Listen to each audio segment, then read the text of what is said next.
வணக்கம். அரசியலில் நடந்த சில முக்கியமான விஷயங்களை பற்றி அப்படியே விறுவிறுன்னு பார்த்துட்டு போயிடலாம்.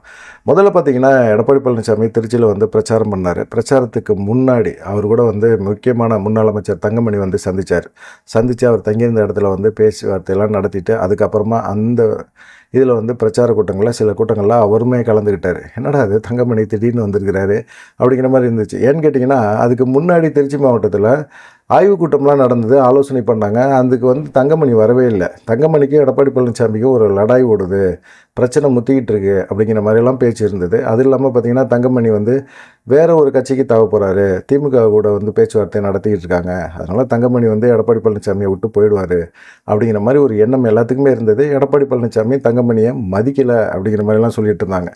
அதை தாண்டி பார்த்திங்கன்னா, தங்கமணி எடப்பாடி பழனிசாமியோட சொந்தக்கார் வேறு. அப்புறமா இந்த மாதிரி சூழ்நிலையில் திடீர்னு தங்கமணி வந்து எடப்பாடி பழனிசாமியை திருச்சி சுற்றுப்பயணம் வரும்போது வந்து சந்திச்சிருக்கிறாரே அப்படிங்கிற மாதிரி எல்லாமே இருந்தது. தங்கமணி இறங்கி வந்துட்டாரா அப்படிங்கிற மாதிரி இருக்கும்போது, தங்கமணியெல்லாம் இறங்கி வரல.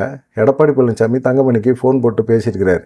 என்னப்பாச்சு, என்ன நான் திருச்சி மாவட்டத்தில் வந்து இது மாதிரி பிரச்சாரம் பண்ண போகிறேன், நீ இல்லாமல் எப்படி பண்ண முடியும், நீ தானப்பா பொறுப்பாளர், மண்டல பொறுப்பாளர், நீ வரணும்ல அப்படிங்கிற மாதிரி இருந்தார். ஆனால் அதுக்கு முன்னாடி நீங்கள் எதுக்கு கோகுல இந்திராவை அனுப்பிச்சி விட்டீங்க அப்படிங்கிற மாதிரியெல்லாம் பேசியிருக்கிறார். மண்டல பொறுப்பாளர்னு இப்போ உங்களுக்கு தெரியுது, ஆனால் அதுக்கு முன்னாடி கோகுல இந்திராவை அனுப்பிவிட்டு எல்லாமே ஆய்வெல்லாம் பண்ண சொல்லியிருக்கீங்க, ஆலோசனை பண்ணிக்கிறீங்க கட்சி நிர்வாகிகளோட. அப்போல்லாம் தங்கமணி ஞாபகம் வரலையா அப்படிங்கிற மாதிரியெல்லாம் தங்கமணி எடப்பாடி பழனிசாமிகிட்ட கேட்டிருக்காரு. அது நியாயமான ஒரு இதுதான், நியாயமான விஷயந்தான். ஆனால் எடப்பாடி பழனிசாமி இந்த மாதிரி சமயத்தில் நம்ம பேசிக்கக்கூடாது, இவங்க எல்லாமே வந்து நமக்கு எதிராக நிற்கிறாங்க இப்போது அப்படிங்கிறத மனசில் வச்சுக்கிட்டு, எல்லாம் தேர்தல் முடிஞ்சோன்னே பார்த்துக்குவோம் அப்படிங்கிற மாதிரி ஒரு எண்ணத்துக்கு வந்துட்ட பிறகு, பாப்பா நீ என்னப்பா நீ இப்படி பண்ணுற, நமக்குள்ளே நம்ம சொந்த பந்தம் நமக்குள்ளே வந்து அடிச்சுக்கலாமா, அது நல்லா இருக்குமா, நீ தான் எனக்கு கூட மாட இருந்து வேலை பார்க்கணும், அதை விட்டுட்டு நீயே வந்து இப்படி எதுக்கு நிற்கிறிய, வா சாமி அப்படிங்கிற மாதிரி பேசியிருக்கிறாரு. தங்கமணி வந்து என்ன செஞ்சுருக்கிறாரு, அப்புறமா திருச்சிக்கு போயிருக்காரு. அவர் தங்கியிருந்த ஹோட்டலில் போய் பார்த்து பேசி நிறையா விஷயங்களை மனசு விட்டு பேசியிருக்கிறாங்க. அப்புறமா இருந்த பிரச்சனைகள், அவருக்கு என்னென்ன எடப்பாடி பழனிசாமிகிட்ட இருந்து ஆதங்கம் அப்படிங்கிறதெல்லாம் கொட்டி தீர்த்துட்டாரு. எடப்பாடி பழனிசாமி விடு, நான் பார்த்துக்கிறேன், இனிமேல் ஒன்றும் பிரச்சனை இருக்காது, நான் பார்த்துக்கிறேன், நீ எப்பயும் போல இரியா, எப்பயும் போல் பழகு, மற்றவங்க ஏதோ 1008 சொல்லுவாங்க, நான் ஏதாவது உன்னை சொன்னேன்னா, அப்படி ஏதாவது சொல்லியிருந்தா கூட நான் ஒரு கோபத்தில் தான் பேசியிருப்பேனே தவிர, மற்றபடி நேராக உன்ட்ட வந்து எந்த விதமான ஆதங்கமும் கொட்டுற அளவுக்கு ஒன்றுமே கிடையாதுயா, உனக்கு எனக்கு என்ன பிரச்சனை இருக்குது, எனக்குன்னு ஒரு கஷ்டம் வந்தால் நீ தானே வந்து நிற்ப, உன்னை விட்டா எனக்கு யார் இருக்கா அப்படிங்கிற மாதிரி எடப்பாடி பழனிசாமி ரொம்ப சென்டிமெண்ட்டாக பேசியிருக்கிறாரு அப்படிங்கிற மாதிரி சொல்கிறாங்க. அந்த மாதிரி சென்டிமெண்ட்டில் போய் அப்படியே தங்கமணியை வந்து கவுத்துட்டார். தங்கமணியை வந்து கவுக்கிறதுக்கு என்ன காரணம் அப்படின்னம்னா, அவர் இறங்கி தேர்தல் சமயத்தில் கொஞ்சம் நிறையா செலவு பண்ணுவார் அப்படிங்கிற ஒரு எண்ணத்தில் தான் அந்த மாதிரி தங்கமணியை கவுத்து விட்டார் அப்படிங்கிற மாதிரி இருக்குது. தங்கமணியும் பார்த்திங்கன்னா எடப்பாடி பழனிசாமியோட சமாதானம் ஆயிட்டார் அப்படின்னாலும் அவர் பிரச்சாரங்களில் கலந்துக்கிட்டார்.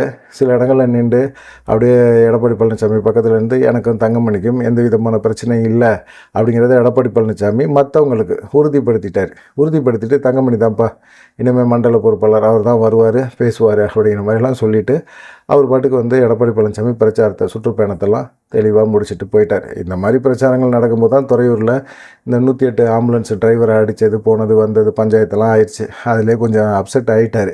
இனிமேல் ஆம்புலன்ஸை பற்றியே பேசாதீங்க அப்படிங்கிற மாதிரி ஒரு எண்ணத்துக்கு வந்துட்டார்.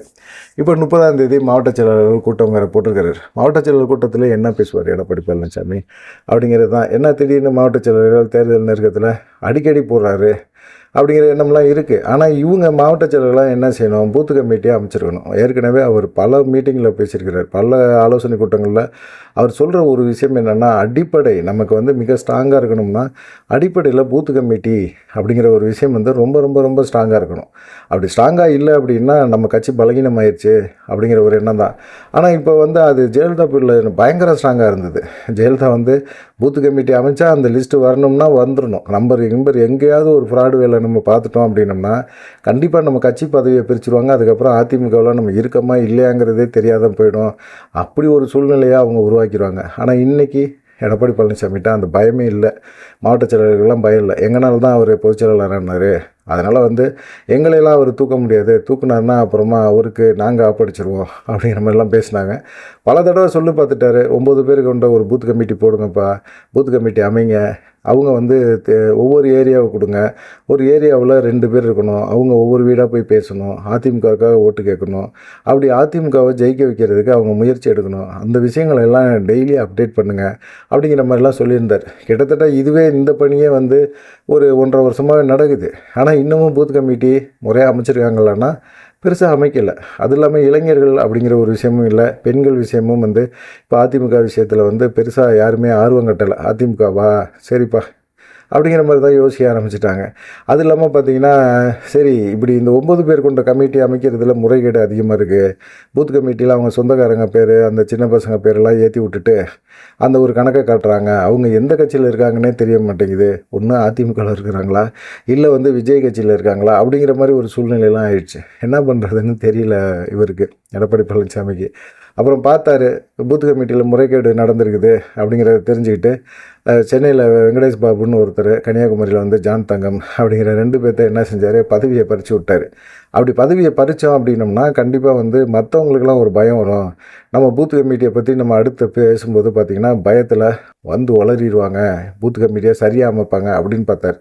ஆனால் அதுக்கப்புறமும் தான் பூத் கமிட்டி அமைக்கிறதுல சொதப்புன்னு சொதப்பிட்டு இருக்காங்க. என்ன பண்ணுறதுன்னே தெரியல. இதில் வந்து என்னென்னா, மாவட்ட பொறுப்பாளர்கள்னு இருக்காங்கள, அவங்களெல்லாம் வந்து மாவட்ட செயலர்கள் கவனிச்சிடுறாங்க. கவனித்த பிறகு இவங்க மாவட்ட செயலர்கள் கொடுக்குற பூத் கமிட்டியை பற்றி அவங்க பெருசாக எடுத்துக்கிறதே இல்லை. ஓகே அப்படின்னு சொல்லி அவங்க ஒரு டிக்கை போட்டு அவங்க அனுப்பிடுறாங்க. ஏன்னா கவனிச்சிடுறாங்கல்ல. கவனித்த பிறகு நமக்கு என்ன இருக்குது, நம்ம மாவட்ட பொறுப்பாளர் தானே, நமக்கு ஒன்றும் பிரச்சனை கிடையாது. நம்மளை கவனிக்கிறாங்க அப்படின்னா நம்ம பாட்டுக்கு ஜாலியாக கிளம்பி போயிட வேண்டியதான் அப்படிங்கிற மாதிரி இருக்காங்க. இவங்க மாவட்ட பொறுப்பாளர்கள் கொடுக்குற அந்த கணக்கு முறை இதெல்லாம் இருக்குல்ல, அதெல்லாம் சரியாக இருக்குது. அப்படிங்கும்போது எடப்பாடி பழனிசாமி, பூத் கமிட்டி நம்ம கிட்டத்தட்ட 95% தமிழ்நாடு உள்ள முடிச்சிட்டோம் போல இருக்க, எல்லா சட்டமன்ற தொகுதியிலும் முடிச்சிட்டோம் போல இருக்க அப்படிங்கிற ஒரு சந்தோஷத்தில் இருந்தார். ஆனால் இவர் சுற்றுப்பயணம் போனார்ல, இந்த சுற்றுப்பயணத்தில் தான் பார்த்திங்கன்னா அவருக்கு பெருமளவில் அடி வாங்கிடுச்சு. ஒன்றுமே நடக்கவே இல்லை. என்ன பண்ணுறதுங்கிற ஒரு யோசனைக்கு அவரும் வந்துட்டார். பூத் கமிட்டியை வந்து ஸ்ட்ராங் பண்ணணும் அப்படிங்கிறது தான் ஒரு மிக முக்கியமான ஒரு விஷயமா இப்போ பார்த்துக்கிட்டே இருக்கிறாங்க அப்படின்னு சொல்லி சொல்கிறாங்க. பூத் கமிட்டி அமைக்கிறதுக்கு மிக முக்கியமாக செயல்படுங்க அப்படின்னு சொல்கிறாரு. இந்த ஆலோசனை கூட்டம் கூட அது சம்மந்தப்பட்ட விஷயங்களாக தான் இருக்கும். அது சம்மந்தமான ஒரு பார்வையாக தான் பார்ப்பாங்க. எடப்பாடி பழனிசாமி இந்த தடவை தேர்தல் நெருங்கிருச்சு, இந்த தேர்தல் சமயத்தில் நம்ம இந்த பூத் கமிட்டியை ஸ்ட்ராங் பண்ணணும் அப்படின்னு சொல்லிட்டோம். அது இல்லாமல் உட்கட்சி பிரச்சனை, பாஜகவில் வந்து கேட்குற தொகுதிகள் லிஸ்ட்டை வந்து அமித்ஷா வந்து எடப்பாடி பழனிசாமி கொடுத்துட்டாரு. பாஜகவோட நம்ம கூட்டணி வச்சுருக்கிறோம், இவ்வளோ தொகுதி கேட்குறாங்க, என்ன பண்ணுறது, அது சம்மந்தமாக ஒரு ஆலோசனை ஓடுது அப்படிங்கிற மாதிரி சொல்கிறாங்க. பார்க்கலாம் என்ன நடக்குமா அப்படின்னு சொல்லிட்டு. அதுக்கப்புறமா இதே இன்னொரு பூத் கமிட்டி பிரச்சனை தான். யார், நம்மால் தான் அமித்ஷா வந்தார்ல, நெல்லைக்கு வந்தார்ல, நயினா நாகேந்திரன் வந்து ஒரு பூத் கமிட்டி மாநாடு போட்டிருந்தார். பூத் கமிட்டிக்கே மாநாடா அப்படின்னா அவ்வளோ ஸ்ட்ராங்காக ஆகிட்டீங்க நீங்கள். பாஜக உறுப்பினர் சேர்க்கை இதுன்னு லொட்டு லொஸ்க்குன்னு எல்லாத்துலேயும் சொதப்பலை. இருக்கிற கட்சிக்கார எல்லாமே அண்ணாமலையை மாநில தலைவராக மாற்றினதுலேருந்து கடுப்பாகி எந்த கட்சியில் இருக்காங்கன்னே தெரியல. பாஜகக்கே நாங்கள் ஓட்டு போட மாட்டோம்னு சொல்லிட்டு இருந்தாங்க. இவங்க எல்லாருமே நயினா நாகேந்திரன் என்ன செஞ்சார், அவர் தலைவர் பதவிக்கு வந்தோன்னே அண்ணாமலையும் திரும்பவும் செல்வாக்காக இருக்கிறாரு அப்படின்னு சொல்லிட்டு அண்ணாமலை டம்மியாகணும்னு சொல்லிட்டு அவர் பூத் கமிட்டி, அவர் மாநில தலைவராக இருந்தபோது உருவாக்கப்பட்ட பூத் கமிட்டி எல்லாமே பார்த்திங்கன்னா போலி, டூப்ளிகேட்டு. நிறைய பேர் வந்து ஃபோன் பண்ணோம்னா, நாங்கள் பாஜகவிலே இல்லைங்க, நீங்கள் எப்படிங்க எங்களை பாஜகன்னு சொல்கிறீங்க, எங்கள் அண்ணன் இருந்தார், எங்கள் தம்பி இருந்தார், மாமே இருந்தார், மச்சான் இருந்தார் அப்படிங்கிற மாதிரி அந்த ஃபோன் நம்பர்லாம் பேசுகிறாங்க அப்படின்னு சொல்லிட்டு அமித்ஷாட்ட ஒரு புகாரே கொடுத்தாரு. சரி, நயினா நாகேந்திரன் நல்லா தான் செயல்படுவார், பூத் கமிட்டியை ஒரிஜினலாக அமைக்கட்டுமே அப்படிங்கிற மாதிரி ஒரு சூழ்நிலை இருந்தது. ஒரு 30 தொகுதிக்கு, சட்டமன்ற தொகுதிக்கு ஒரு பூத் கமிட்டி அமைப்போம் அப்படின்னு சொல்லிட்டு அதுக்கு ஒரு விழா. பூத் கமிட்டி அமைச்சாரா என்னங்கிறது ஒரு டவுட் இருந்துக்கிட்டு இருக்குது. எல்லாமே சரியாக இருந்துச்சா அப்படிங்கிறதையும் பார்க்கணும். ஆனால் இவர் வந்து பூத் கமிட்டி அமைச்சிட்டேன், ஒரு 30 சட்டமன்ற தொகுதிக்கு அமைச்சாச்சு, நெல்லை அது நம்ம சுற்றுவட்டார பகுதி தான், நம்ம சொன்னால் எதாக இருந்தாலும் கேட்பாங்க, அதனால் நீங்கள் வாங்க இந்த பூத் கமிட்டி மாநாட்டுக்கு, முதல் மாநாட்டுக்கு நீங்கள் வாங்க, அப்புறமா ஒவ்வொரு 30 சட்டமன்ற தொகுதிக்கும் நம்ம அமைச்சு பெருசாக பிரம்மாண்டமாக கொண்டாடிடலாம் வாங்க அப்படின்னு சொன்னேன். அமித்ஷாவை பொறுத்த வரைக்கும் ஒரு கும்பல் காட்டணும்ல, எவ்வளோ பேர் வருவாங்கன்னா 70,000 பேர் வருவாங்க அப்படிங்கிற மாதிரி அவர் ஒரு பில்டப்பை கொடுத்துருக்காரு. 70,000 பேரா, ஏன் 30 சட்டமன்ற தொகுதிங்கிறீங்க? 30 சட்டமன்ற தொகுதியில் வந்து எவ்வளோ பூத் கமிட்டி மெம்பர் 70,000 பேராக இருக்கிறாங்க, அவ்வளோ பெரியா சேர்த்துருக்கீங்க, கட்சி மாநாடு மாதிரியா இருக்குமையா பூத் கமிட்டி மாநாடு அப்படிங்கிற மாதிரி. நீங்கள் வாங்க, வந்து பாருங்கள், மிரண்டு போயிருவீங்க, மிரட்டி விரட்டி விட்ருக்கோம் நாங்கள் அப்படிங்கிற மாதிரிலாம் அமித்ஷாவுக்கு ஒரு பில்டப்பை கொடுத்துருக்காங்க. அவரை பொறுத்த வரைக்கும் பார்த்திங்கன்னா அமித்ஷாவை பொறுத்த வரைக்கும் பார்த்திங்கன்னா அவர் வடமாவட்டங்களில் அதிகமான கும்பல், லட்சக்கணக்கான மக்கள் இருக்கிற அந்த கும்பலில் வந்து பேசுவார் அவர். அதனால் அவருக்கு அந்த கும்பல்லாம் பார்த்துருக்கிறாரு. அது இல்லாமல் இங்கே அண்ணாமலை வரும்போதெல்லாம் பார்த்திங்கன்னா ஒரு பிரம்மாண்டமாக செட் பண்ணி வச்சுருவார். அது எப்படி கொண்டு வராதுங்கிறதெல்லாம் வேறு விஷயம். அண்ணாமலைக்காக ஒரு கும்பல் வரும், அண்ணாமலை பேரை சொன்னாலே உற்சாகமாக கத்தும். அதெல்லாம் காசு கொடுத்து கூட்டிகிட்டு வந்த ஆட்கள்ப்பா அப்படின்னு சொல்லி பாஜகவில் இந்த வைத்தறிச்சல் பார்ட்டியெல்லாம் சிலது சொல்லிகிட்டே இருப்பாங்க. அவங்க சொல்லிட்டு போகிறாங்க அப்படிங்கிற மாதிரி இருந்தது. ஆனால் அண்ணாமலை மாநில தலைவராக இருந்த வரைக்கும் அமித்ஷாவுக்கோ பிரதமர் மோடியோ வந்தார்னா மிக பிரம்மாண்டமான ஒரு கும்பலை காட்டி அசத்திக்கிட்டே இருப்பார். இது அவங்க மத்தியில், பாஜக மத்தியில், தொண்டர்கள் மத்தியில், இல்லை பாஜக வெறுக்கிறவங்க மத்தியில் கூட ஒரு எண்ணத்தை உருவாக்குச்சு. பாஜக கட்சி வளர்ந்துருச்சுப்பா தமிழ்நாட்டை பொறுத்த வரைக்கும் அப்படிங்கிற மாதிரி இருந்தது. சிலர் வந்து பாஜகவோட கொள்கையெல்லாம் பிடிச்சி சேர்கிற அளவுக்கு கூட போனாங்க. ஆனால் நயினா நாகேந்திரன் வந்த பிறகு பார்த்திங்கன்னா சைலண்ட் ஆயிடுச்சு, பாஜக சைலண்ட் ஆயிடுச்சு. அப்புறமா என்ன பண்ணுறதுன்னே தெரியல. இப்போ வேறு பூத் கமிட்டி மாநாடுன்னு வேறு சொல்கிறாங்க. சரி போய் தான் பார்ப்போமே அப்படின்னு சொல்லிட்டு அவர் வந்தார்ல, அமித்ஷா வந்தாருன்னா பார்த்தாருன்னா பார்க்கும்போது 70,000 பேர்னு சொல்லியிருந்தாங்க. சேர் போட்டிருந்தது 30,000 சேர். 30,000 சேரில் வந்து பாதி சேருக்கு மேலே ஆளே இல்லை. அதுங்க அமித்ஷாவுக்கு அதுவே பார்த்தோன்னா கடுப்பாயிட்டார். சரி ஏதோ ஒன்று சொதப்புறாங்க, குழப்புறாங்க, நம்ம பேசுவோம் அப்படின்னு சொல்லி அவர் பேசினார். பேச ஆரம்பித்தோடனே பார்த்திங்கன்னா நிறைய பேர் அவர் பேச்சை கேட்காம எந்திரிச்சு போக ஆரம்பிச்சிட்டாங்க. என்னடா அது இப்படி வந்து கூட்டம் எந்திரிச்சு போகுது. அவர் எல்லாத்தையும் நோட் பண்ணுவார். அமித்ஷாவை பொறுத்த வரைக்கும் என்ன நடக்குது, யார் யார் வந்திருக்கிறா, யார் யார் கம்யூனிகேஷனில் வந்து சரியாக பேசிக்கலை அப்படிங்கிற விஷயம் எல்லாத்தையுமே அவர் கவனிச்சுட்டே இருப்பார். இப்படி பேசிகிட்டு இருக்கும்போது அவங்க பாட்டுக்கு எந்திரிச்சு போகிறாங்க அப்படின்னா அவருக்கு எவ்வளோ டென்ஷனாக இருக்கும். மனுஷன் அப்படியே கொந்தளிச்சிட்டார். ஏடா நான் வடநாட்டில் அவ்வளோ கும்பல்கிட்ட பேசிகிட்டு இருக்கிறவன், நீங்கள் திடீர்னு வந்து ஒரு 30,000 பேர் 30,000 சேரை போட்டிருக்கீங்க, அதில் பாதி பேருக்கு மேலே வரல.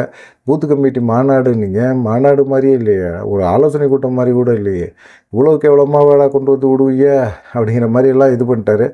ஏற்கனவே வந்து பார்த்திங்கன்னா கட்சியை வந்து நாங்கள் பல மடங்கு வளர்த்து வச்சுட்டோம். 30 தொகுதி சட்டமன்ற தொகுதியில் பார்த்திங்களா பூத் கமிட்டி எவ்வளோ பேர் வர்றாங்க அப்படின்னு காட்டுறதுக்கு, ஒரு பில்டப் பண்ணுறதுக்கு நயினா நாகேந்திரன் இதை பயன்படுத்தினார். ஆனால் ஏற்கனவே மத்திய உளவுத்துறைன்னு ஒன்று இருக்குல்ல, அவங்க என்ன செஞ்சாங்க, இதெல்லாம் பொய்யிங்க அப்படின்னு சொல்லி அமித்ஷாவுக்கு ஒரு ரிப்போர்ட்டை கொடுத்து விட்டாங்க. அந்த ரிப்போர்ட்டின் படி பார்த்திங்கன்னா அமித்ஷாவுக்கு ரொம்ப அப்செட் ஆகிட்டார். அப்புறமா நயினா நாகேந்திரன் வீட்டில் வந்து தேநீர் இதெல்லாம் சாப்பிடும்போது நயினா நாகேந்திரன் ஒரு பிடிச்சிட்டார்.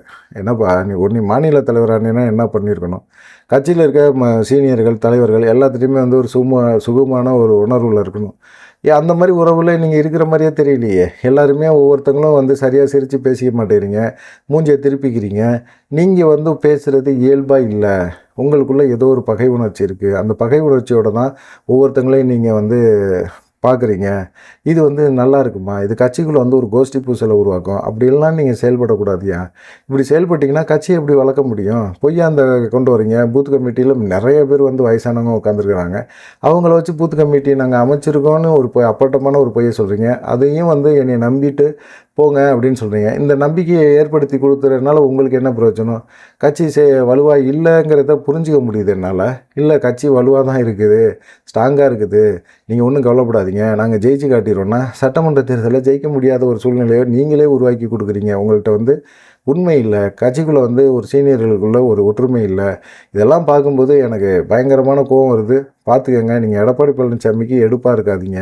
எடப்பாடி பழனிசாமிகிட்ட நீங்கள் பேச்சுவார்த்தை நடத்துறது, போகிறது வர்றது எல்லாமே நீங்கள் கூட்டணி தொடர்பாக கூட நீங்கள் பேச்சுவார்த்தை நடத்த வேணாம். கட்சியை வளர்க்குறதுக்கு மட்டும் வச்சுக்கோங்க.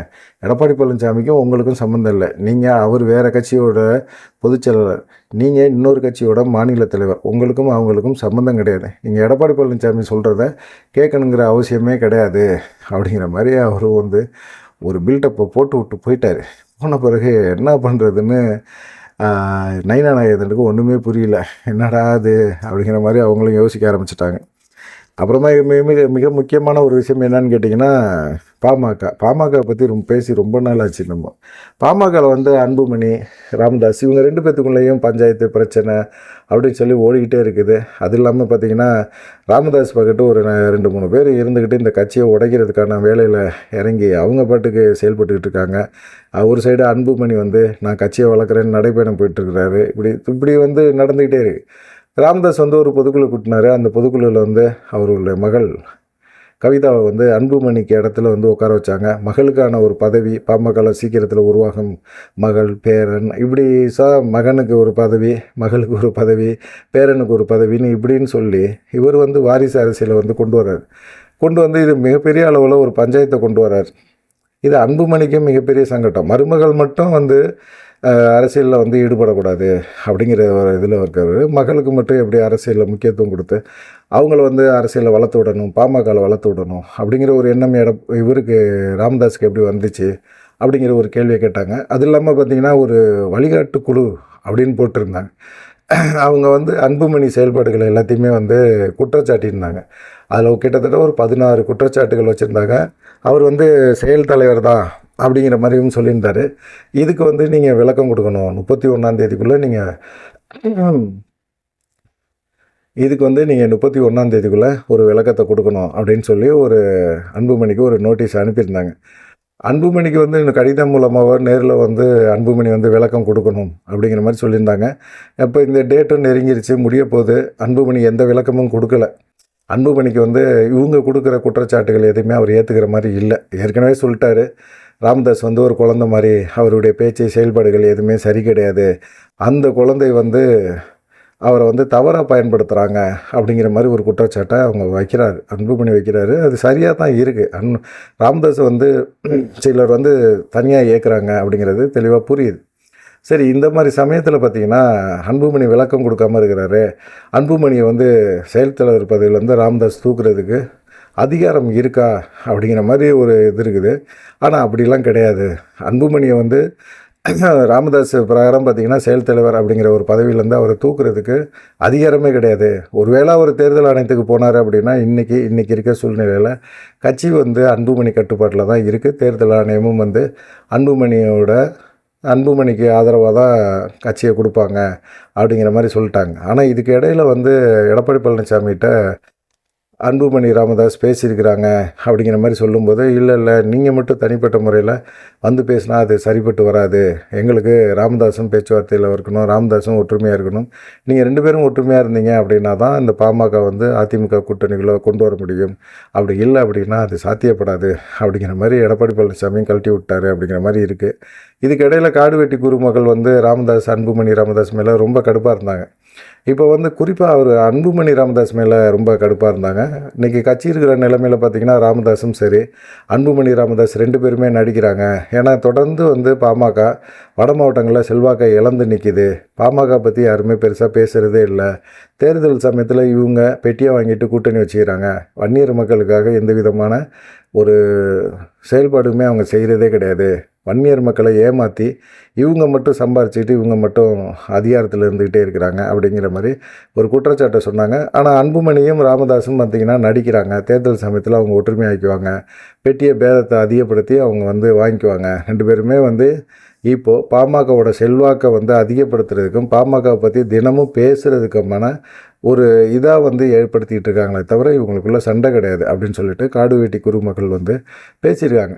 ஆனால் அவங்க வந்து பாமகக்கு எதிராக பேசிகிட்டு இருந்தவங்க இன்றைக்கி பாமக இருக்கிற நிலைமையில் நான் அவங்கள எதிர்த்து பேசுகிறதே தப்பு, பாமக கட்சி திரும்பவும் ஒற்றுமையாக இருக்கணும், தொண்டர்களுக்காக நாங்களும் பிரார்த்தனை பண்ணுறோம் அப்படிங்கிற மாதிரி அவங்களும் ஒரு மாதிரி சலிப்பாக சொல்லியிருந்தாங்க. காரணம் என்னென்னா, அவர் காடுவெட்டி குரு வந்து இருக்கிற வரைக்கும் ராமதாஸ் வந்து மூத்த மகள் அப்படின்னு சொல்லுவார். ஆனால் அவர் உடல்நிலை சரியில்லாமல் இருக்கும்போது கூட அவருக்கு உதவி செய்யலை. அதுக்கு குற்றச்சாட்டை வந்து அன்புமணி மேலே திசை திருப்பிட்டார். அன்புமணி தான் வந்து அவனை காடுவெட்டி குருவை வந்து கட்சியிலேருந்து ஓரங்கட்டினார் அப்படிங்கிற மாதிரி ஒரு குற்றச்சாட்டை அபாண்டமாக தூக்கி போட்டு விட்டார். அதெல்லாம் வேறு கதை, வேறு பஞ்சாயத்து. அதை நம்ம வேறு ரூட்டில் இப்போ அது போயிட்டே இருக்கிறோம். இப்போ வந்து என்ன நடவடிக்கை எடுக்க போகிறாங்களா அப்படின்னு பார்த்தா நடவடிக்கை எடுப்பார். செயல் தலைவர் பதவியிலேருந்து தூக்கிட்டோன்னு சொல்லி தேர்தல் ஆணையத்துக்கு போகிறாரு. அவர் வந்து ராமதாஸுக்கும் பாமகவுக்கும் சம்மந்தமே இல்லை, எல்லாமே அன்புமணி கட்டுப்பாட்டில் தான் இருக்குது, நீங்கள் அன்புமணிகிட்ட பேசியங்க அப்படிங்கிற மாதிரி சொல்லிடுவாங்க. இது சம்மந்தமாக தான் இப்போ வந்து பார்த்திங்கன்னா அவர் எப்பயுமே இந்த ஜெகத்ரட்சகன் ஹோட்டலில் வந்து தங்குவார். அங்கே ஹோட்டலில் தங்கி இது சம்மந்தமான ஒரு ஆலோசனை கூட்டம்லாம் நடத்தி ஒரு மிகப்பெரிய அளவில் ஒரு பார்ட்டியெல்லாம் வச்சு அவருடைய கட்சியில் இருக்க முக்கியமான நிறுவனங்களோட ஆலோசனை பண்ணியிருக்கிறாரு. செயல் தலைவர் பதவியில் நீங்கள் கையை வச்சிங்க அப்படின்னா கண்டிப்பாக வந்து அன்புமணி சும்மா இருக்க மாட்டார். நம்ம நீதிமன்றத்துக்கோ தேர்தல் ஆணையத்துக்கோ போனோம்னாலும் நமக்கு ஒரு பின்னடைவு ஏற்பட்டுச்சு அப்படின்னா நம்மளால் ஒன்றுமே செய்ய முடியாது அப்படின்ட்டுருக்காங்க. கூட இருக்கிற இந்த ஜால்ராஸ்க்கெலாம் இருக்குல்ல, அவங்களாம் என்ன சொல்லுவாங்க அப்படின்னா, ஐயா நீங்கள் இல்லைன்னா வன்னியர் மக்கள் யாருமே அன்புமணிக்கெலாம் ஓட்டே போட மாட்டாங்க. நீங்கள் ஒரு வார்த்தை சொன்னா தான் ஓட்டு போடுவாங்க அப்படின்னு சொல்கிறாரு. அப்படி சொன்னோன்னே இவருக்கும் பில்டப் ஆயிடுச்சு. என்ன பண்ணுறதுன்னே தெரியல. ஏன்னா இது வரைக்கும் ஒரு சொல்கிறவங்களுக்கு ஓட்டு போடுவாங்க அப்படின்னா, இந்நேரம் ஒரு 40, 50 தொகுதியாவது ஜெயிச்சிருக்கணும். எதிர்க்கட்சி தலைவராவது உட்காந்துருக்கணும். அப்படி ஒரு சூழ்நிலை வரவே இல்லை. அப்படி வந்திருந்தா தான் இவங்கெல்லாம் நல்லா இருந்திருப்பாங்களே. இப்படியே உசுப்பேத்தி ராமதாஸை அன்புமணி ராமதாஸை செயல்பட விடாமல் செஞ்சு, அன்புமணி ராமதாஸை இமேஜையும் கெடுத்துக்கிட்டு ரொம்ப ஒரு குட்டிச்சவராக ஆக்கிட்டு இருக்காங்க அப்படிங்கிற மாதிரி பாமகவில் ஒரு மிகப்பெரிய ஒரு வருத்தம் ஓடிக்கிட்டே இருக்குது அப்படின்னு சொல்கிறாங்க. கடைசியாக ஒரு மேட்ரு ஓபிஎஸ் சம்மந்தப்பட்ட மேட்ரு என்ன பண்ணுறதுன்னு தெரியல. ஓபிஎஸை பொறுத்த வரைக்கும் அவருக்கு மெயினாக ஒரு பிரச்சனை தான். அதிமுகவில் சேரணும், திரும்பவும் அதிமுகவில் எனக்கு பதவி கொடுக்குறீங்களோ இல்லையோ நான் அதிமுகக்காரன் அப்படிங்கிற ஒரு கரைவேட்டி கட்டணும், அதிமுகக்குள்ளே நான் சேரணும் அப்படிங்கிற ஒரு எண்ணம் மட்டும்தான் அவருக்குள்ளே ஓடிக்கிட்டே இருக்குது. இது சம்மந்தமான ஒரு பேச்சுவார்த்தையை வந்து பாஜக மூலமாக நடத்தணும், பாஜக வந்து தன்னை அதிமுகவில் சேர்த்து விடும் அப்படிங்கிற ஒரு எண்ணத்தில் இருந்தார்.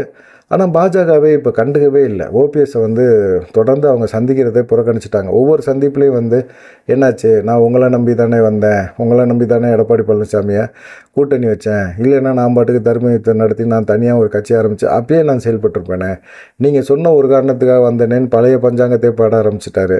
அவங்களும் வந்து ஓபிஎஸ் சந்திக்கிறதே விட்டுட்டாங்க. வேணாம், அவரை சந்தித்தோம்னா இதே புலம்பிக்கிட்டே இருப்பார், அவரை நம்பி யாருமே இல்லை, பெருசாக அவரை நம்பி வந்தவங்க எல்லாமே இப்போ இல்லை. இந்த மாதிரி சூழ்நிலையில் அவருக்காக ஆதரவாக நம்ம பேச வேண்டிய அவசியமும் இல்லை. எடப்பாடி பழனிசாமி அதை கேட்குற சூழ்நிலையிலும் இல்லை. என்ன பண்ணுறதுன்னு தெரியல அப்படிங்கிற மாதிரி அவங்க என்ன செஞ்சுட்டாங்க, ஓபிஎஸ்ஸை சந்திக்கிறதே விட்டுட்டாங்க. ஓபிஎஸ் இல்லாமல் தென் மாவட்டங்களில் எப்படி ஜெயிக்க முடியும் அப்படிங்கிற ஒரு கொஸ்டின் நமக்கு எல்லாத்துக்குமே வரும். அது ஓபிஎஸ் தரப்பு ஆதரவாளர்களும் அதை தான் சொல்கிறாங்க. ஆனால் அதுக்கான வாய்ப்புகளை நாங்கள் ஏற்படுத்திக்குவோம், தேர்தல் நெருக்கத்தில் வந்து அதுக்கான வாய்ப்புகளை ஏற்படுத்திக்குவோம், ஓபிஎஸ் அப்படிங்கிற ஒரு விஷயத்தையே நாங்கள் மறந்துட்டோம் அப்படிங்கிற மாதிரிலாம் பேச ஆரம்பித்தாங்க. ஓபிஎஸ்ஸுக்கு மிகப்பெரிய ஒரு டென்ஷன், என்னடா இது அப்படின்னு சொல்லிட்டு ஒற்றை தலைமைக்கு எடப்பாடி பழனிசாமி வந்த பிறகு ஓபிஎஸ்ஸை கட்சிக்குள்ளேருந்து விரட்டுற ஒரு முயற்சியில் தான் இருந்தாங்க. விரட்டினாங்க. கட்சியை வந்து அப்படியே ஓபிஎஸ்ஸுக்கும் அதுக்கும் சம்மந்தம் இல்லை அதிமுகவுக்குங்கிற மாதிரி கொண்டு போயிட்டாங்க. இப்போ அதிமுக தொண்டர்கள் உரிமை மீட்பு குழுன்னு ஒன்று வச்சுருக்கிறாரு. இதை வச்சு எப்படி தேர்தலை சந்திக்க போகிறாரு அப்படிங்கிற ஒரு டவுட் இருக்குது.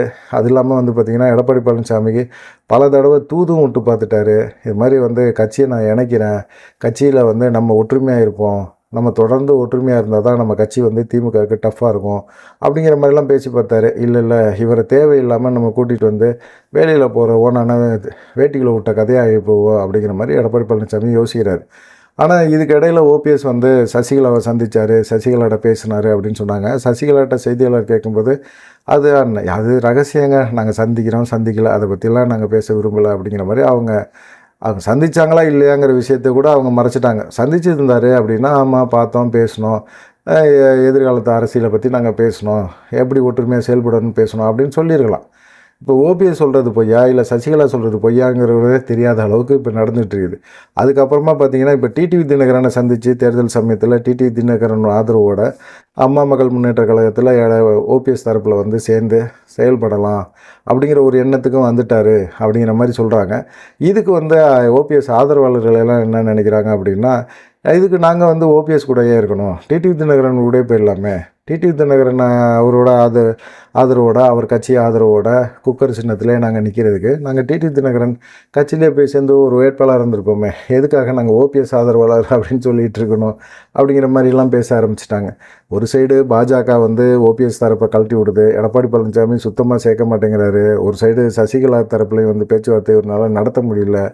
இன்னொரு சைடு டிடிவி தினகரனை கூட்டணி வைக்கணும்னா ஆதரவாளர்கள் வந்து யோசிக்கிறாங்க. இப்படிங்கிற மாதிரி பல கட்ட ஒரு பிரச்சனை ஓடுது. மாநாடு நடத்த போகிறேங்கிறாரு, மக்களை சந்திக்க போகிறேங்கிறாரு, எதுவுமே சந்திக்க மாட்டேங்கிறாரு. இது வந்து பாஜகவுக்கு மிகப்பெரிய ஒரு சங்கடமாக இருக்குது. என்ன இவர் ஏதாவது ஒன்று சந்திக்கலாம், ஆனால் அதை கூட செய்ய மாட்டேங்கிறாரு அப்படிங்கும்போது என்ன பண்ணுறது அப்படிங்கிற ஒரு கோபம் வந்து அவங்களுக்கு இருந்துகிட்டே இருக்குது. அதே சமயத்தில் வந்து இப்போ சட்டமன்ற தேர்தலில் என்ன பண்ண போகிறாரு அப்படிங்கிற மாதிரி ஒரு எண்ணம் இருக்குது. விஜயோட பேச்சுவார்த்தை நடத்துவார். தென் மாவட்டத்தில் ஒரு தெரிஞ்ச முகம் விஜய்க்கு தேவைப்படுது அப்படின்னா அது ஓபிஎஸ் தரப்பாக இருக்கும். சரி, அதையாவது பேச்சுவார்த்தை நடத்தி முடிச்சிடலாம்ல. விஜயோட கூட போய் கூட்டணி தொடர்பான பேச்சுவார்த்தை நடத்தி ஓகே நான் கூட்டணிக்கு வரேன் அப்படின்னு சொன்னால் கூட ஒரு முக்கியத்துவம் பெறுவார்ல அப்படிங்கிற ஒரு எண்ணம் இருந்தாலும் இப்போதைக்கு தேர்தலுக்கு இன்னும் 8 மாதம் இருக்குப்பா. இப்போதைக்கு நம்ம போய் விஜயோட பேச்சுவார்த்தை நடத்தணும் அப்படின்னோம்னா நமக்கான வாய்ப்புகள் எல்லாத்தையுமே பாஜக மூடிரும். நம்ம வந்து கடைசி வரைக்கும் இருப்போம் அப்படின்னு சொல்கிறார். விஜய் கூட கடைசியில் ஓபிஎஸ்ஸை சேர்க்காமல் போயிட்டாருன்னா என்ன பண்ணுவீங்க அப்படிங்கிற ஒரு கேள்வியை ஓபிஎஸ் தரப்பில் வைக்கிறாங்க. என்ன பண்ணுறதுன்னே தெரியல ஓபிஎஸ் தரப்பில் இருக்கிறவங்களுக்கும். ஓபிஎஸ்க்கு வந்து ஒன்றும் பிரச்சனை கிடையாது. ஓபிஎஸ்ஸை நம்பி ஓபிஎஸ் ஆதரவாளர்கள்லாம் சுற்றிட்டு இருக்கவங்கள வந்து அது ஒரு பஞ்சாயத்து பிரச்சனை அப்படிங்கிற மாதிரி ஒரு சூழ்நிலை ஓடுது. என்ன நடக்கும் அப்படிங்கிறத பொறுத்துன்னு தான் பார்க்கணும். மிக முக்கியமாக பார்த்திங்கன்னா அரசியலில் நடந்த சில முக்கியமான சம்பவங்களை தான் பேசியிருக்கோம். உங்களுடைய கருத்துக்கள் என்ன அப்படிங்கிறத வழக்கமாக சொல்லுங்கள். நன்றி, வணக்கம்.